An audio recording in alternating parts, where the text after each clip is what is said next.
Bismillahirrahmanirrahim. Assalamualaikum warahmatullahi wabarakatuh. Alhamdulillahirrabbilalamin. Wassalatu wassalamu ala ashrafil anbiya wal mursalin sayyidina wa maulana Muhammadin wa ala alihi wa sahbihi ajmain, amma ba'du. Jamaah sekalian yang saya hormati, ketika kita membuka himpunan putusan terjebab iman, kita akan menemukan kalimat wa innan nadhar fil kauni li ma'rifatillahi wajibun syar'an, dan bahwasanya nadhar untuk mengetahui Allah Subhanahu wa taala dengan melihat alam raya itu sifatnya wajib syar'i. Sebelumnya pernah kami sampaikan bahwasanya untuk nazar ini juga bisa melalui teks Al-Qur'an. Sementara di dalam Al-Qur'an itu ada yang makna zahir, ada yang makna batin. Menurut Ibnu Rushd, terkait makna batin ini ataupun dengan takwil ini hanya dilakukan oleh para ulama, sehingga makna yang dihasilkan lebih bisa dipertanggungjawabkan. Ar-rasikhuna fil ilmi, hanya orang-orang yang rasikh, yang punya kapabilitas keilmuan yang mapanlah yang boleh mentakwilkan ayat Al-Qur'an. Menurut Ibnu Rushd bahwasanya ada hal-hal yang para ulama itu berijma' boleh ditakwil, ada pula hal yang para ulama itu berijma' tidak boleh ditakwil.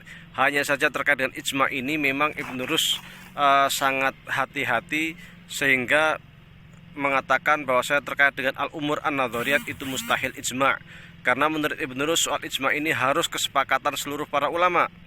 Jika itu kesepakatan seluruh para ulama, maka kita harus tahu dalam suatu masa itu ulamanya ada berapa, nama-namanya siapa, dan ada di mana saja dan di negeri mana saja. Dan ini sangat-sangat sulit sekali terjadi, sehingga kemungkinan ijma' ini menurut Ibnu Rushd juga hampir-hampir mustahil. Di dalam kitab Faslul Maqal fi ma baina syar'i wal hikmah wal ittisal, beliau mengatakan wa qad yadullu ala anal ijma'a la yataqarraru fin nadhariyat, dan bahwasanya ijma' itu tidak mungkin terjadi pada perkara-perkara yang terkait dengan nadhariyat, pemikiran keislaman, bitori yakiniyin, secara yakin. Jadi kalau terkait dengan nadhariyat itu secara meyakinkan sulit, paling ya mungkin tapi tidak mungkin meyakinkan. Kama yumkin ayyataqarrara fil amaliyat, beda dengan hal-hal yang sifatnya itu fikih praktis, itu sangat mungkin. Terkait dengan sholat wajib, seluruh ulama mengatakan sholat itu wajib. Puasa Ramadan wajib, seluruh para ulama itu wajib, karena ini terkait dengan ibadah praktis, bukan terkait dengan nadhariyat. Tapi kalau terkait nadharat ini akan sangat berat. Annahu la yumkin ayyataqarrara al-ijma'u fi masalatin ma fi asrin ma illa bi ayyakuna dzalikal asru 'indana mahsuran. Jadi enggak mungkin terjadi ijma' itu kecuali dalam suatu masa itu jelas tempat-tempatnya itu sudah jelas. Batasan ada di mana saja jelas. Wa yakuna jami'ul ulama al-mawjudina fi dzalikal asri ma'lumina 'indana ani ma'luman ashkhasuhum. Jadi jumlah ulamanya juga jelas, siapa-siapa namanya itu jelas. Wa mablaghu adadihim, jumlahnya ada berapa itu jelas. Kalau kita mengatakan ijma' tetapi ditanya berapa jumlah ulama yang ada di dunia ini, kita nggak tahu. Siapa nama-nama mereka, kita nggak tahu. Tetapi kita mengatakan ijma' itu namanya belum ijma', karena yang namanya ijma' itu adalah kesepakatan seluruh para ulama. Wa ayung qala ilaina fil mas'alati madhhabu kulli wahidin minhum fiha naqla tawaturin. Harus jelas bahwa si A ini ngomong haram umpamanya, si B ngomong haram, si C ngomong haram, itu jelas, semua harus jelas, dan sampai berita itu sampai ke kita secara meyakinkan, secara tawatur, secara pasti. Orang banyak ketika ditanya, benar nggak si A ngomong begini? Benar, ngomong begitu. Nah, itu harus jelas. Kalau tidak seperti itu, masih ada ragu-ragu jumlah ulamanya berapa, apakah dia ngomong begini apa enggak, masih dipertanyakan, diperdebatkan, itu namanya belum ijma'. Sehingga ijma' ini bukan persoalan yang sepele, bukan persoalan yang sederhana.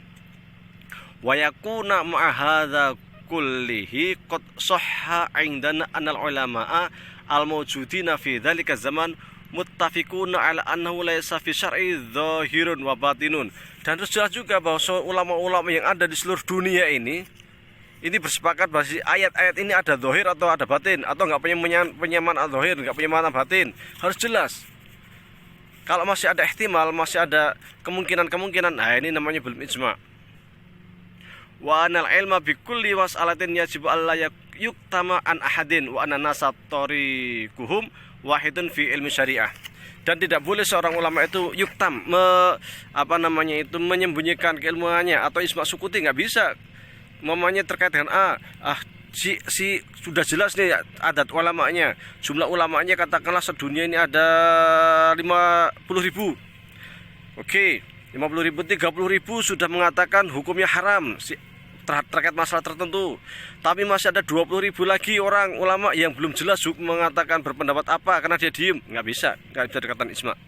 Ini menurut Ibnu Rus. Jadi menurut Ibnu Rus, terkait nadhoriyat ini, satu, jika itu terkait ijma ulama, maka syaratnya harus jelas ada di berapa negara. Negaranya, batasan kita itu mana saja. Kedua, jumlah ulamanya ada berapa. Ketiga, selain jumlahnya, nama-namanya siapa saja. Keempat, harus pasti bahwa mereka itu memang telah sepakat mengatakan sesuatu A atau B, haram atau halal, boleh atau tidak, dengan secara pasti, tawatur, mutawatir beritanya itu, bukan dzon lagi. Ini menurut Ibnu Rus.